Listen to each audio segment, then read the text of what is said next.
真侪老大人心中无力了，血佮流袂顺，嘛因为年岁上大，无一定会当动手术咯。但病医使用一款新型的循环辅助系统来重建心脏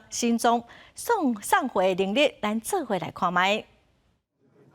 要90岁的黄先生，因为有冠状动脉心脏病、加倒手柄、心室收缩无力的问题，常常头晕目暗，走路嘛会喘。经过医生评估，伊接受新型暂时性机械式循环辅助系统的帮助，也就是伫心导管手术当中，用碰扑的力帮助心脏甲血送入去主动脉的根部，互血流会顺，解决喘气甲头晕的问题。咱遐增加迄个楼梯啊，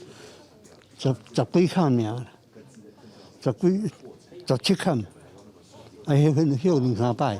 即满拢免，即满2楼、3楼爬起拢袂喘。